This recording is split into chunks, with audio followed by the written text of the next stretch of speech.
ओडिशा जीविका mission तथा गजपति जिला प्रशासन तरफ 19 मार्च 2026 गुरुवार दिन जिला परिषद सम्मेलन कक्ष ओडिशा जीविका मिशन द्वारा परिचालित FNHW एवं जेंडर ट्रांसफॉर्मेटिव मॉडल प्रोग्राम द्वितीय जिला स्तरीय समन्वय सभा एवं कर्मक्षेत्र में महिला मानक यौन उत्पीड़न सुरक्षा POSH एक्ट 2013 सचेतनता कार्यक्रम आयोजित होईଯାଇଛି। उक्त बैठकर मुख्य उद्देश्य हला महिला मानक हक अधिकार एवं सुरक्षा आईन विषय रे सचेतन करी हिंसारू सुरक्षा देवा निमंते जिल्लार प्रत्येक पंचायत रे कार्य करुवा प्रेरणा केन्द्र रे पंजीकृत विभिन्न योजना भित्तिक तथा लिंग भित्तिक हिंसा जनित समस्या को जिला स्तरीय अधिकारी मानक सहित आलोचना माध्यम रे समाधान करिबा जेपरिकी महिला माने प्रकृत अर्थ रे स्वावलंबी एवं सशक्त होई परिबे। गजपति जिला आरक्षी अधीक्षक श्रीयुक्त जतेन्द्र कुमार पंडांक सभापतित्व रे आयोजित ଏହି कार्यक्रम रे जिला प्रकल्प अधिकारी श्री पृथ्वीराज मंडल, उपजिलापाल श्री अनुप कुमार पंडा,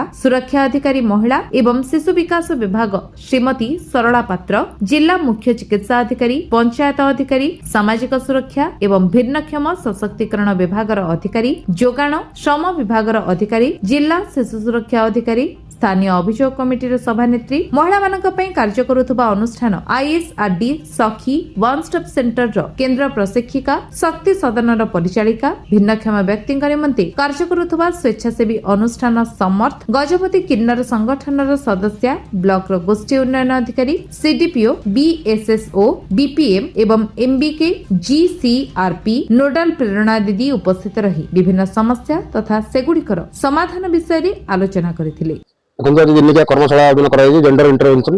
जोड़ा वर्क प्लेस रे जोड़ा हमर होची निर्यातना ताटू केमती हमर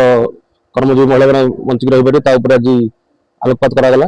जोड़ा हम कहू post act prevention of sexual harassment at work place जदि हमर कर्म क्षेत्र रे कोनोसी महिला एबळे शिकार होचंती तबे तांको हमें आह्वान करिछु से माने कथा को लुचेबे नाही निश्चित भाव तांकर जो कमिटी गठन करा जायछि ऑफिस रे इंटरनल कंप्लेंट कमिटी ICC ताको से माने जणाइबे जोड़ा परवर्ती पर्याय जिला स्तरीय अधिकारी को जणाइ कि FIR लॉन्च करा जिवो जदि से मैटर को दबाई देवे कि प्रकाश करेंगे नहीं तो निश्चित भाव में शिकार हे और कथाटी दबी जाए तेज समस्त कर्मजीवी महिला जो मैंने कम कर बाहर आह्वान करते भी कौन शिकार होती निर्यातन से आम नजर को आनतु और पुलिस सहायता निश्चित भाव में ध्यान दे पार जो एक दिनिया कर्मशाला सचेतनता कार्यक्रम होती कार्यरत कर्मचारी महिला किपरि भाइलेंस किपरि से कंप्लेन करी सुरक्षा नहीं पारे एक सचेतनता कार्यक्रम। नमस्कार मु शिवानी पाणिग्राही जिला संयोजिका gender transformative model programme Odisha livelihood mission. आज आम जिला प्रशासन तरफ कर्मजीवी महिला मानक कर्मक्षेत्र में यौन उत्पीड़न सुरक्षा देवाई गोटे कर्मशाला आयोजन कर कारण जदि आम देश में कहे 50% महिला अच्छा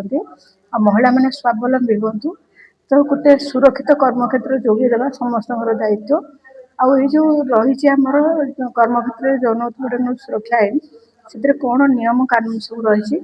केमती जनसचेतनता सृष्टि कर से उद्देश्य आमर ये कर्मशाला आयोजन कराई।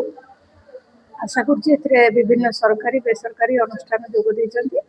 आउ आक्ट टाक भल बुझिकी से गोटे सुरक्षित कर्मक्षेत्र महिला मान प्रदान कार्यक्रम आमर सुपरिटेडेंट ऑफ पुलिस आमर CDO सार CDMO सार DSW प्रोटेक्शन ऑफिसर पंचायत राज ऑफिसर सोशल सिक्योरिटी आमर ट्रांसजेंडर एसोसिएशन भिन्नक्षम अनुष्ठान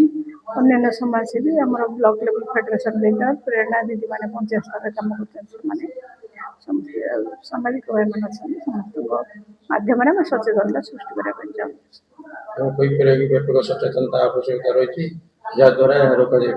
हाँ यहाँ तो आम आरंभ जिला स्तर आरंभ होती ब्लॉक स्तर पंचायत स्तर पर्यटन पहुँचाई विभिन्न प्लानिंग एक्ट को आम पूरा पंचायत लेवल पर्यटन पहुँचाई प्लानिंग कर। आज जो एक दिनिया कर्मशाला कर्मरत महिला मैंने किपरि होती शिकार होती जो किपरि कार्यानुष्ठान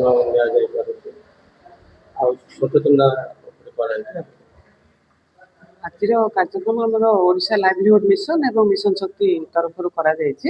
एक दिनिकिया कर्मशाला जो कि जेंडर इंटरवेंशन कौन कौन रोचे आमर महिला मान बाद आम sexual harassment of women at work place ये दुईटा जिनस आज आलोचना होता ये आम जिला स्तर बहुत मान्यगण्य व्यक्ति मैंने यथा एसपी सीडीओ सर सब कलेक्टर सर डीसीपीओ एवं सीडीएमओ सर मंचासन बीडीओ काशीनगर एवं भाग्यलक्ष्मी मैडम जो जेजे कोर्टर मेंबर तथा आमर एलसीसी रो मुख्य मेंबर मिनती पाढ़ी मैडम से मंचासीन थिले एवं पार्टिसिपेंट्स थिले आमर सीडीपीओ माने बीडीओ माने तथा आमर प्रेरणा जो जेंडर अच्छी प्रेरणा दीदी माने जेंडर कोऑर्डिनेटर जोटा आम कहते आमर ट्रांसजेंडर तरफ पार्टिसिपेट करते तेणु यहीटार मुख्य पुलिस विभाग पार्टिसिपेट करते यार मुख्य उद्देश्य थिला जे आमे ये जो जेंडर इंटरवेंशन प्रोग्राम सब रोचे महिला मानक केमती अवेयरनेस करवा लोक पाखे पहुँचेबा एवं से जो आईन गुड़िक अच्छी से सब केमती लोक पहुँची लोक केमती आईन सुफल पाइबे एवं समस्ते निजे निज भयसटा रखिबे खोलिबे एवं जो असुविधार सम्मुखीन से केमती आईन सुजोग नेबे एवं समस्ते भलरे रुहंतु समस्त पाखे आईन पहुँचू समस्त लोकों पाखे सेवा पहुँचू यहाँ लक्ष्य थिला आमर एलसीसी आईसीसी जोटा आमर रही जिला स्तर में एलसीसी रही लोकल कंप्लेंट कमिटी जो थी कि जिलापाल होचंदी नोडाल ऑफिसर एवं ब्लॉक स्तर में सीडीपीओ माने नोडाल ऑफिसर तथा प्रत्येक ऑफिस इंटरनल कंप्लेंट कमिटी करेंगे जो थी कि sexual harassment of work place जोटा रही वुमेन मानकर सेटार आम के निवृत्त हवा इवेन आमर ऑफिशियल्स मान छाड़ी विभिन्न मॉल गुड़िक विभिन्न मार्केट रे विभिन्न आमर हॉस्पिटल नर्सिंग होम रे सबुठे आमर आईसीसी रहिबो एवं आईसीसी रो सुजोग महिलाटी जदि असुविधा भोग करुच्ची से केमती तार सुजोग नहीं पारिबो आ गोटे है सी बॉक्स पोर्टाल रही गोटे महिला किसी भी प्राइवेट कि गवर्नमेंट कार्यस्थली सहित से संपृक्त ना किंतु से गोटे साधारण महिला सी गोटे का घरे कम करुच्ची सी भी असुविधार मान सम्मुखीन है सी कौटे सी बॉक्स पोर्टाल सी तार कंप्लेंटा दे पार सेटा आम आम कंप्लेन हिसाब से नवा यथोचित आम न्याय दबा कमिटी बसिक तार सुजोग दे पारे ये सब संपर्कित आलोचना आम कहीपर कि व्यापक सचेतनता आवश्यकता रही जहाँ रोक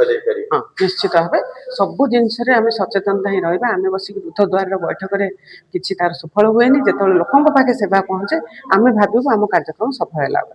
गजपति रणबल बेहरा रिपोर्ट विश्व विजय न्यूज ओडिशा।